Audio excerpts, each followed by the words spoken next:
आज हमारा एक नया टॉपिक शुरू होने वाला है जिसका नाम है impact of globalisation in India. इस टॉपिक में बेसिकली हम लोग ये पढ़ने वाले हैं कि ग्लोबलाइजेशन का भारत के ऊपर क्या असर पड़ा। ठीक है, यही हम लोग पढ़ेंगे। तो यहाँ पे हमारा फर्स्ट और सेकंड इस प्रकार से करके दिया हुआ है। तो दो पहले में कुछ पॉइंट है और सेकंड में भी कुछ पॉइंट है। इसको हम लोग पढ़ने के बाद ये जान जाएंगे कि आखिर वाकई में ग्लोबलाइजेशन का भारत के ऊपर क्या इम्पैक्ट पड़ा, यानी कि क्या प्रभाव पड़ा, है ना, क्या असर दिखा हम लोगों को भारत में ग्लोबलाइजेशन का। इसी के बारे में हम लोग पढ़ेंगे। चलिए शुरू करते हैं। लिखा हुआ है the impact of globalisation in India are as follows. तो कुछ पॉइंट यहाँ पे लिखे हुए हैं, उसको पढ़ते हैं हम लोग। सबसे पहले देखिए पहला पॉइंट, एमएनसीज यानी कि मल्टीनेशनल कंपनी या फिर मल्टीनेशनल कॉरपोरेशन। तो जो आप बोल लीजिए सही है। तो MNCs have increase their investments in India over the past 20 years. पिछले 20 साल का यदि आप डाटा उठा के देखेंगे भारत का, तो आपको ये दिखेगा कि पिछले 20 साल में एमएनसी अधिकतर हमारे भारत में सेटअप किए गए हैं। और एमएनसी सेटअप करने का मतलब क्या है? ज़्यादा रोजगार। ठीक है, वही बात है। तो 20 साल का, पिछले 20 साल का यदि आप डाटा देखेंगे तो आपको ये नजर आएगा कि पिछले 20 साल में एमएनसी हमारे भारत में सबसे ज़्यादा सेटअप किए गए हैं। उसके बाद अच्छा, क्यों ऐसा हो पा रहा है? एमएनसी हमारे भारत में क्यों आ पाया? क्योंकि ग्लोबलाइजेशन है भाई। हर एक कंट्री के लिए मार्केट खुला हुआ है, कोई भी आ सकता है यहाँ पे अपने फैक्ट्री लगा सकता है, क्योंकि ग्लोबलाइजेशन है। ग्लोबलाइजेशन का मतलब ही क्या होता है? पूरी तरीके से अपने मार्केट को खोल दो, कोई भी लोग आ सकता है, अपने यहाँ पे सेटअप कर सकता है कुछ भी। तो ग्लोबलाइजेशन के कारण ही पिछले 20 साल में हमारे इंडिया में सबसे ज़्यादा एमएनसी सेटअप किए गए हैं। उसके बाद MNC have been interested in industries such as. अब हमारे भारत में जो एमएनसी सेटअप किए गए हैं वो अधिकतर किन फील्ड में किए गए हैं? वो देखिए, सेलफोन के फील्ड में, ऑटोमोबाइल के फील्ड में यानी कि 4 चक्का, 3 व्हीलर, 2 व्हीलर, इन प्रकार की गाड़ी में, इलेक्ट्रॉनिक में, सॉफ्ट ड्रिंक में, फास्ट फूड में, और सर्विस में भी कौन सा? बैंकिंग, खास करके बैंकिंग। तो ये कुछ इस प्रकार के इंडस्ट्री हैं और सर्विसेज हैं जिसमें कि आपका एमएनसी सबसे ज़्यादा लगा हुआ है। यानी कि सेलफोन का एमएनसी, ऑटोमोबाइल का एमएनसी, इलेक्ट्रॉनिक का, सॉफ्ट ड्रिंक का, फास्ट फूड का, और सर्विस जैसे बैंकिंग का, इन सब का एमएनसी आपको अधिकतर 20 साल में भारत में देखने को मिले हैं। ठीक है, आगे in these industries and services. यहाँ पे इंडस्ट्री और सर्विस क्यों कहा गया? क्योंकि देखो सेलफोन क्या है हमारा? सेलफोन का एक इंडस्ट्री होगा, ऑटोमोबाइल का इंडस्ट्री, इलेक्ट्रॉनिक का, सॉफ्ट ड्रिंक का, इन सब का इंडस्ट्री है। लेकिन सर्विस में हमारा कौन आ गया? बैंकिंग। ठीक है, वही बात यहाँ पे कहा गया था कि in this industries and services new jobs have been created. अब ऑब्वियस सी बात है, आपके कंट्री में एमएनसी सेटअप हो रहे हैं तो इसका सीधा सा मतलब है कि आपके कंट्री में जॉब क्या होगा? ज़्यादा से ज़्यादा क्रिएट होगा। ठीक है, चलिए, तो एमएनसी आने का मतलब हो गया आपके यहाँ पे एम्प्लॉयमेंट अपॉर्चुनिटी बढ़ जाना, यानी कि रोजगार का बढ़ जाना।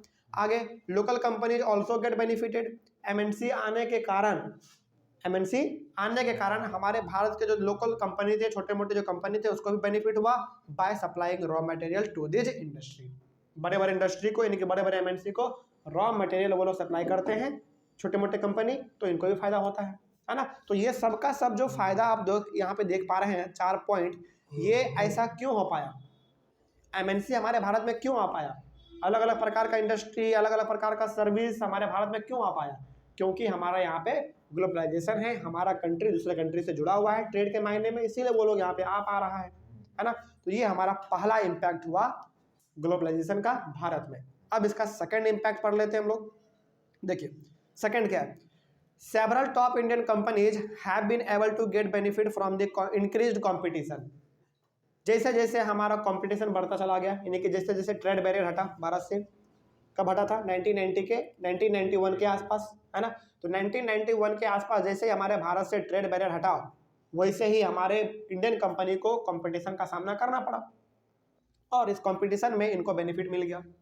होता है ना, कंपटीशन में कोई जीत जाता है, कोई हार जाता है, तो इस कंपटीशन में हमारे इंडियन कंपनी जीत गए, यानी कि इनको प्रॉफिट अच्छा खासा हुआ। ठीक है, आगे they have invested in newer technology and production methods.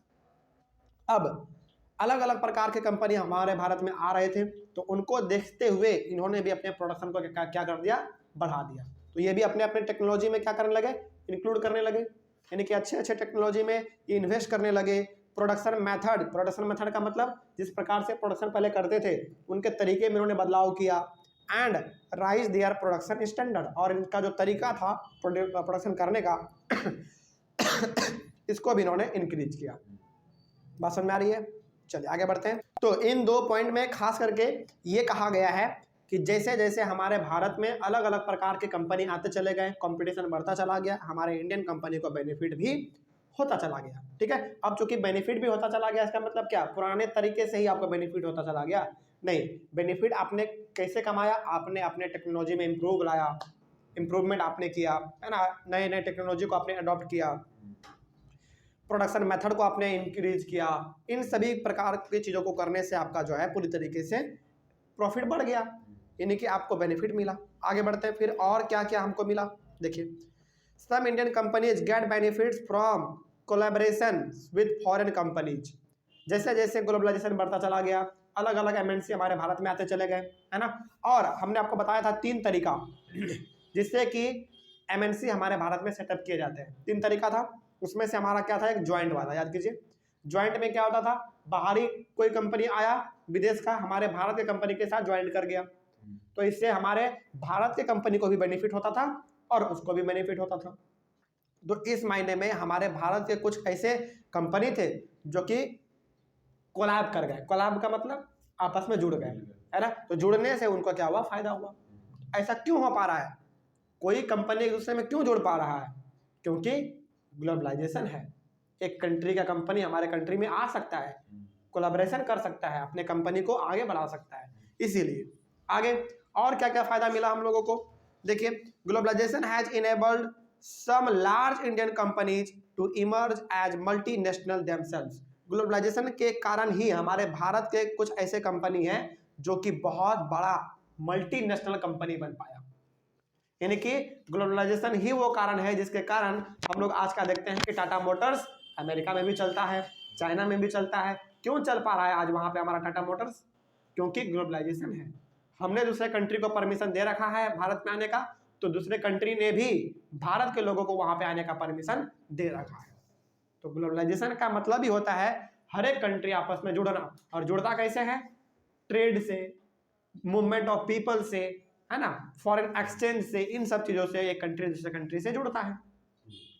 तो ग्लोबलाइजेशन ही वो एक फैक्टर है जिसके कारण एक कंट्री दूसरे कंट्री से जुड़ता है, और ग्लोबलाइजेशन ही वो कारण है जिससे कि हमारे अलग अलग प्रकार की कंपनी जो कि इंडियन है उसको मल्टीनेशनल कंपनी बनने का मौका मिला, यानी कि वो अपने सामानों को भारत के अलावा भी बेच पा रहे हैं। ठीक है, जैसे फॉर एग्जांपल देखिए, टाटा मोटर्स क्या बनाता है? बेसिकली ऑटोमोबाइल बनाता है, यानी कि गाड़ी बनाता है। हालांकि बनाता तो बहुत कुछ है, लेकिन मेजर इसमें क्या है? मेजोरिटी क्या है इसमें? ऑटोमोबाइल्स का, यानी कि गाड़ी ये ज़्यादा बनाता है। तो टाटा मोटर्स हो गया। इन्फोसिस मतलब इंफॉर्मेशन टेक्नोलॉजी, मतलब नहीं, मतलब इन्फोसिस जो कंपनी है वो किस फील्ड में जुड़ा हुआ है? वो जुड़ा हुआ है इंफॉर्मेशन टेक्नोलॉजी के फील्ड में जुड़ा हुआ है। ठीक है, रैनबैक्सी किस फील्ड में है? मेडिसिन बनाने के फील्ड में है, वो मेडिसिन बनाता है। एशियन पेंट्स नाम से मालूम चल रहा है, इसका बहुत ऐड हम लोग देखते हैं टीवी पे, पेंट्स बनाता है। उसके बाद सुंदराम फास्टनर्स, ये क्या है? नट्स एंड बोल्ट्स जो आप गाड़ी में इस्तेमाल करते हैं, बेसिकली घरों में किसी चीज को जोड़ने के लिए करते हैं, वो हो गया हमारा। Are some Indian companies which are spreading their operations world wide. तो ये कुछ ऐसे कंपनी आपने यहाँ पे देखे हैं, जैसे टाटा मोटर्स, इन्फोसिस, रैनबैक्सी, एशियन पेंट्स, सुंदरराम फास्टनर्स। ये ऐसे कुछ इंडस्ट्री हैं, कंपनी हैं जो कि इंडियन है, लेकिन ग्लोबलाइजेशन के कारण ये क्या बन गए? मल्टीनेशनल कंपनी बन गए, यानी कि इनका ब्रांच जो है आपको अलग अलग कंट्री में भी देखने को मिल जाएगा। ठीक है, तो एक कंट्री का कंपनी दूसरे कंट्री में जाके अपना प्रोडक्शन क्यों कर पा रहा है? Because of globalisation. ठीक है, तो ग्लोबलाइजेशन का ये सब क्या है? इम्पैक्ट ही तो है। ठीक है, आगे also globalisation has enabled services like data entry, accounting, administrative task, engineering etcetera from one country to another country.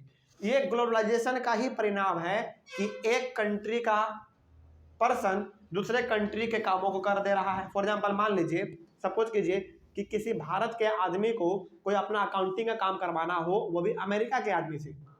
ठीक है, समझिए ध्यान से, कोई ऐसा कंपनी जो कि भारत का हो और उस कंपनी को अकाउंटिंग का काम करवाना है, किससे करवाना है? अमेरिका के आदमी से करवाना है।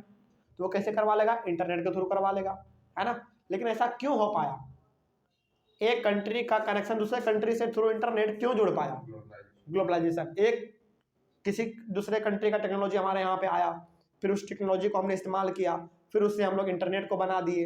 इंटरनेट के जरिए हम दो आदमी आपस में मिल पा रहे हैं, एक कंट्री में बैठ के दूसरे कंट्री का हम लोग काम कर दे रहे हैं, जैसे डाटा एंट्री हो गया, अकाउंटिंग हो गया, एडमिनिस्ट्रेटिव टास्क हो गया, इंजीनियरिंग वाला कुछ काम हो गया, है ना। तो हम लोग एक कंट्री के कामों को दूसरे कंट्री में बैठे बैठे कर दे रहे हैं। तो ये सब चीज़ इसलिए हो पाया क्योंकि हमारे पास है ग्लोबलाइजेशन। एक कंट्री दूसरे कंट्री से जुड़ा हुआ है, चाहे वो ट्रेड के जरिए जुड़े, चाहे वो फॉरेन इन्वेस्टमेंट के जरिए जुड़े, चाहे वो मूवमेंट ऑफ पीपल के जरिए जुड़े, किसी भी प्रकार से जुड़े, लेकिन एक कंट्री दूसरे कंट्री से जुड़ा हुआ है। इसीलिए हम लोगों को देखने को मिलता है कि ग्लोबलाइजेशन का प्रभाव अलग अलग कंट्री में है। कोई समस्या इसमें? चलिए, तो ये हमारा बेसिकली टॉपिक था impact of globalisation in India.